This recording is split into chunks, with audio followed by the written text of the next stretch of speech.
normally the Fast experience is you go in wanting to be entertained and at the edge of your seat, and you leave completely fulfilled.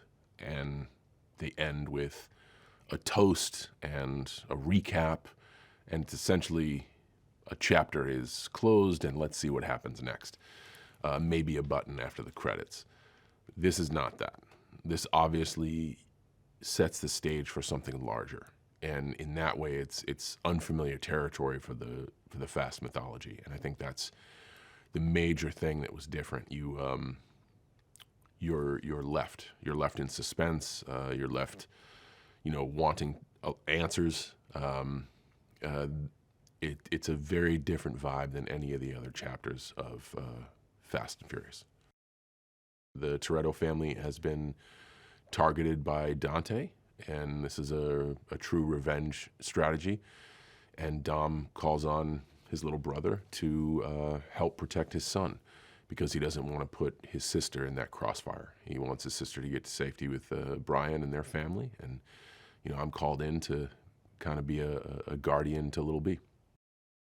I really loved being especially in the thick of the action with Jordana. It's good to see, her be able to have a lot of stunt work. And we specifically did one scene where I wanted to make sure I asked her, like, I crashed down through the floor and push her out of harm's way and look her in the eye and be like, "Are you okay?" Only to get hit immediately. Like, of course she's okay. She's my sister. I know how tough she is. And then she saves my behind, and then she asked me the same question, and that was kind of something that I wanted to make sure it went like that, because here you have this heroic-looking, tactically dressed Jakob who comes down to save the day and be like, "Are you okay?" And Jordana can totally handle herself. And I think that was a cool little brother-sister moment in the middle of all that action that just, I'm glad we didn't waste it.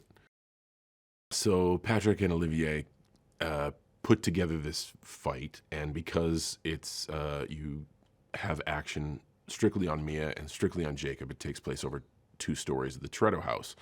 And they wanted to know, and they were very apprehensive about, like, hey, is it okay if we use your signature maneuver from WWE, the attitude adjustment, which was where John Cena, I don't know if it's not even me anymore, it's the character John Cena, but me, it's almost like a fireman's carry, where fireman's carry is where you kind of pick up someone like a sack and then just flip them over your head. And I've been doing that on WWE television for 20 years now, and they thought it would be a cool homage. And the way they constructed it is the person would then go through the floor, and that would kind of be my way to get down to Jordana, Mia, waiting below.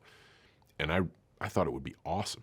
And we actually had to raise the roof of the Toretto house up to perform the maneuver. And I think it'll be a nice wink. I think if people think it's too cheeky, I think that's also a good thing. But it completely belongs in the fight, and it looks as if it should be there regardless. But to those who are in the know, I think it'll be a nice little nod and a wink, and I'm happy that what a testament that is to WWE, that it spans so far beyond just the avenue that it is. For a stunt coordinator to be like, hey, we'd like to use this piece of your career and put it in the movie, and now the John Cena attitude adjustment is immortalized in the global phenomenon that is Fast. So I was all for it. That is so cool. So much fun. You can just hear the audiences roaring when they see it. Well, Recognize it. I think recognizing is one thing, and I think just as everything with me, I think they'll be mixed, which I love that, because then that invokes conversation, which is passionate, and I'm just really happy that, like, we shot it. It's in the movie, so my time in the WWE is very precious to me, and to have that be involved in Fast, I think that's really cool. Jakob held a lot of pain in for the good of his brother and for the good of their family, and that was all exposed. And usually when you have those uncomfortable conversations, they either create more distance or they bring people together.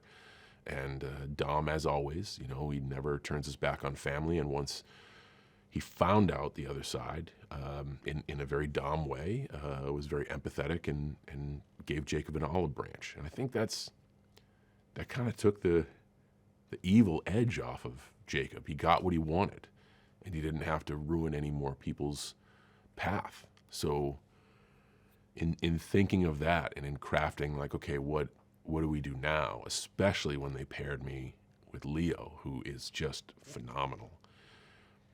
I was just kind of thinking, like, wow, Jacob is a cool uncle. He's still a mystery because he's a spy.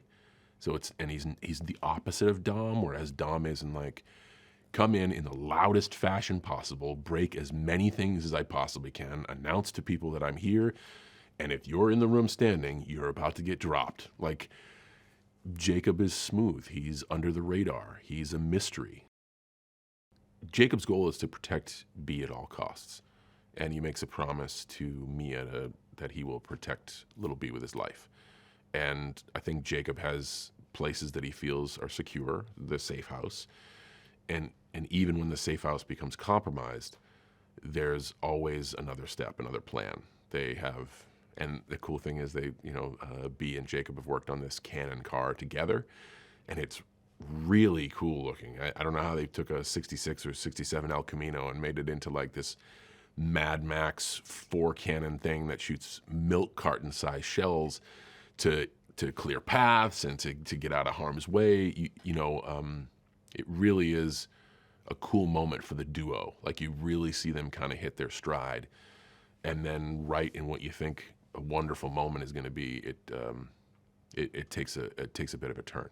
So I think Jacob is just doing what he knows best, and I think when the safe house is compromised, he realizes exactly the force of who they're dealing with. I think Fast does a really good job of keeping the car as an extension of oneself.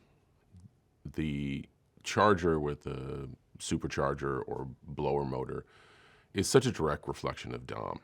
And even everyone, gold Lamborghini that Roman drives, everything is like an extension of character. And this case is no different. Jason's got I think it's a 66 Fairlane with an R code 427 and a Thunderbolt hood. Might be automatic on the column, I'm not sure. We'll check it out later. But that's a really cool car. It's a rival make from the Charger, and it's kind of like Ford's version of what that would be. It's a big body car with the biggest motor they could possibly have. So I think it's Dante's way of saying, I'm you, but in a pure evil sense. And I like that. That side-by-side matchup is, it's a really good visual of the two individuals, their two personalities, and extensions of themselves. And I think, like I said, Fast does that really well by making a car who the person is.